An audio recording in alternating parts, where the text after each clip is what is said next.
મિત્રો, સ્વાગત છે તમારું મારા આજના નવા વિડીયોમાં. મિત્રો, આજે આપણે બનાવીશું ચણાની દાળ, મગની મોગર દાળ અને પાલકના ઢોકળા. તો સૌ પહેલાં તો દાળને આપણે કપડાં વડે લૂછી દેવાની છે, બંને દાળને, અને આપણે જાડા વાસણમાં એડ કરી અને એને થોડી શેકી લઈશું. ત્યારબાદ એને મિક્સરમાં પાવડર કરી દઈશું. તો મિત્રો, આપણે મગની દાળ અને ચણાની દાળને મીડિયમ ગેસ ઉપર 10 થી 15 મિનિટ માટે શેકી લઈશું. આપણે મગની દાળ થોડી શેકાય એટલે આપણે આમાં ચણાની દાળ એડ કરી દઈશું. ચણાની દાળને શેકાતા વાર લાગે છે, એટલે પહેલાં આપણે મગની દાળને થોડી શેકી અને કાઢી લઈશું. ત્યારબાદ ચણાની દાળને પણ આ રીતે શેકી લઈશું. મિત્રો, આપણે મગની દાળ અને ચણાની દાળને શેકી અને ઠંડી કરી અને આપણે મિક્સરમાં પાવડર કરી દીધો છે. હવે આપણે આને છાશ નાખી અને પહેલાં તો પલાળી લઈશું.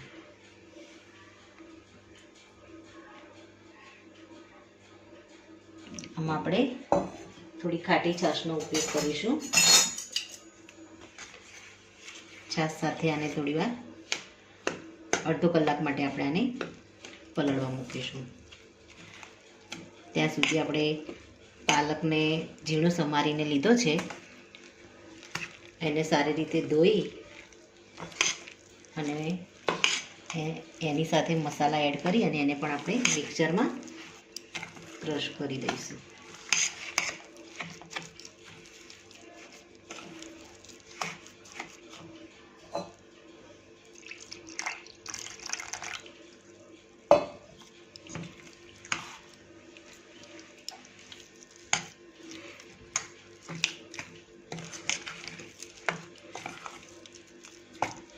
તમારે છાશમાં વધારે ખાટી હોય તો પાણી એડ કરી અને તમે એડ કરી શકો છો.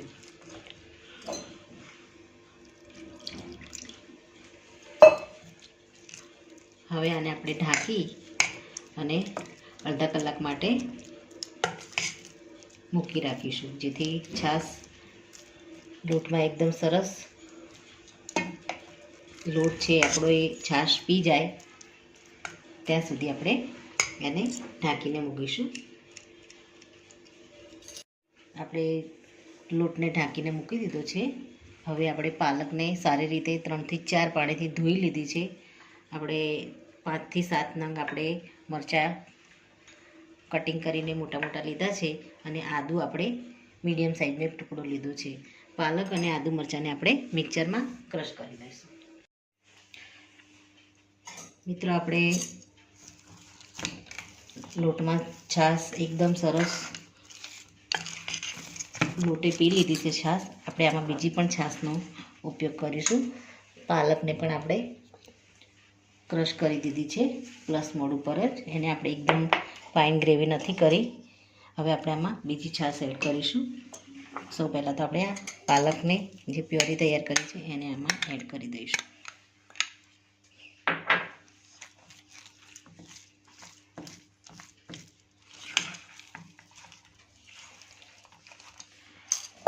હવે આપણે જે વાસણમાં આપણે પાલકની ગ્રેવી કરી છે એ જ મિક્સરમાં આપણે છાશ એડ કરી અને આની અંદર આપણે એડ કરી દઈશું.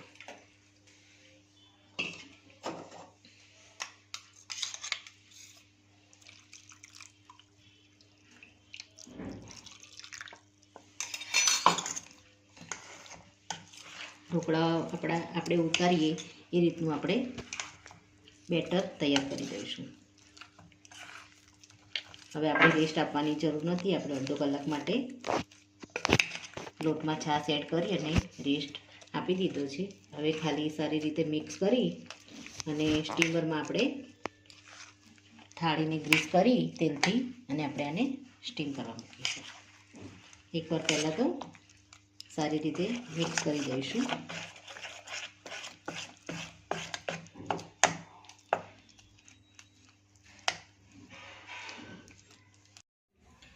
મિત્રો એકદમ સરસ આપણી ખીરામાં થિકનેસ આવી ગઈ છે. હવે આપણે આમાં ટેસ્ટ મુજબ મીઠું એડ કરી દઈશું.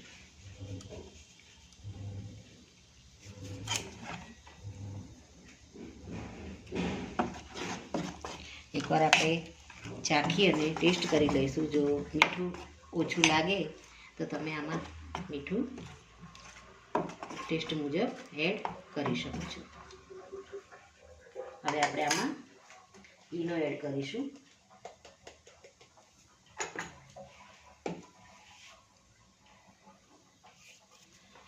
અને આપણે થોડું એના ઉપર લીંબુનો રસ એડ કરી દઈશું. હવે આને સારી રીતે હલાવી દઈશું. આપણે થાળીને ગ્રીસ કરીને જ રાખી છે તેલથી. અને ગેસ ઉપર ઢોકળા સ્ટીમ કરવા માટે વાસણ પણ આપણે મૂકી દીધું છે. તો આપણે આપણું બેટર એકદમ ઢોકળા માટેનું રેડી થઈ ગયું છે.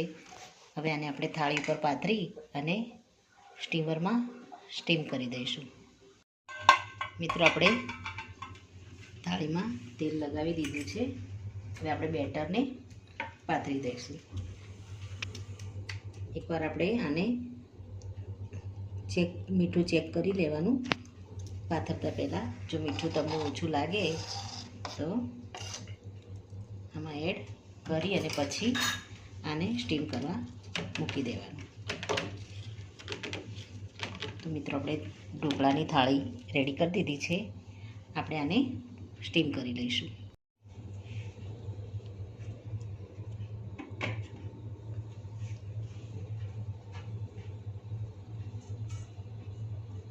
દસથી 15 મિનિટ માટે આપણે આને સ્ટીમ થવા દઈશું. મિત્રો આપણે હવે ઢોકળાને સ્ટીમમાંથી બહાર લઈ લઈશું.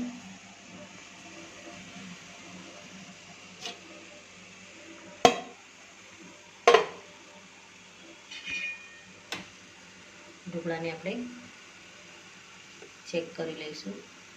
સરસ રીતે આપણા ઢોકળા તૈયાર થઈ ગયા છે. આને આપણે હવે બહાર લઈ લઈશું. મિત્રો આપણે ઢોકળાની થાળી થોડી ઠંડી થઈ ગઈ છે અને આપણે પીસ કરી લઈશું.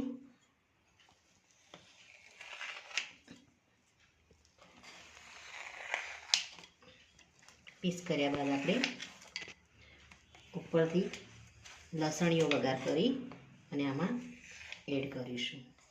લસણીયો વઘાર આપણે કરીશું તો લસણનો ખૂબ જ સરસ આમાં ફ્લેવર આવે છે. તો આપણા ઢોકળા રેડી થઈ ગયા છે. આમાં આપણે હવે સરસ એવો વઘાર એડ કરી દઈશું.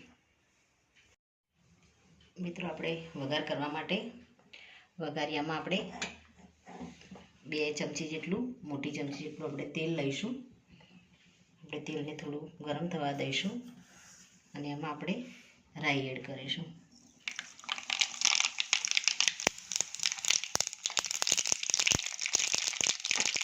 રાઈને આપણે થોડી ઉકળવા દઈશું. તેલ આપણું સારું એવું ગરમ થઈ ગયું છે. હવે આપણે આમાં 2 થી 3 લીલા મરચાં એડ કરીશું. ત્યારબાદ આપણે લસણ લીધું છે 2 થી 3 કળી આપણે લસણ લીધું છે અને ઝીણું ઝીણું સમારી અને આપણે આમાં એડ કરીશું. ત્યારબાદ રાઈ આપણી સરસ તતડી ગઈ છે. હવે હિંગ એડ કરીશું. ત્યારબાદ લીમડાના પાનને આપણે સરસ એવા કટિંગ કરી અને રાખ્યા છે. સૂકા લીમડાના પાનને એ આપણે એડ કરીશું. અને ત્યારબાદ આમાં આપણે 1 ચમચી જેટલા તલ એડ કરીશું.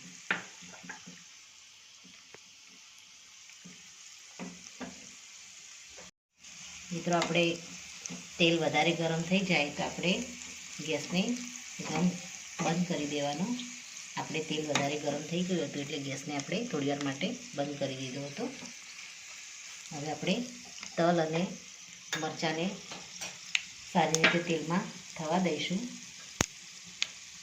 હવે આપણે લીલી કોથમીરને સમારી અને રાખી છે એને આપણે આમાં એડ કરી દઈશું.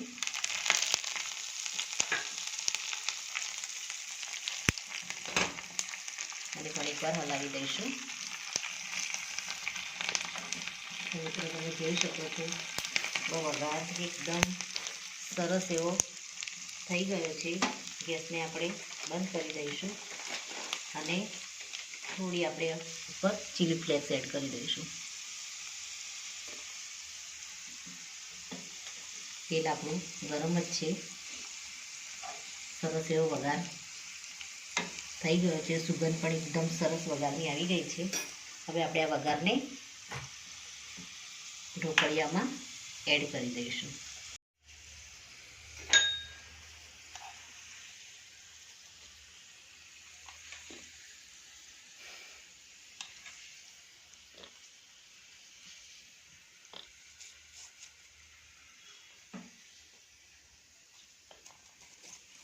આ રીતે બધું જ વઘાર આપણે આના ઉપર સ્પ્રેડ કરી દઈશું અને ઢોકળાને પીસમાં આપણે બહાર કાઢી લઈશું અને સર્વ કરીશું. રેડી છે આપણા ચણા અને મગની પીળી દાળના લસણિયા વઘારવાળા ઢોકળા. તો મિત્રો આ સાથે મારો આ વિડીયો અહીં પૂરો થાય છે. જો મારા આ વિડીયો તમને ગમતા હોય તો મિત્રો તમે તમારા ફ્રેન્ડ અને ફેમિલીમાં શેર જરૂર કરો. મારી ચેનલને સબસ્ક્રાઈબ કરો અને કમેન્ટમાં જરૂરથી લખો કે મારી આ રેસીપી તમને કેવી લાગી. ફરી મળીશું એક નવા જ વિડીયો સાથે. ત્યાં સુધી આવજો મિત્રો. Thank you.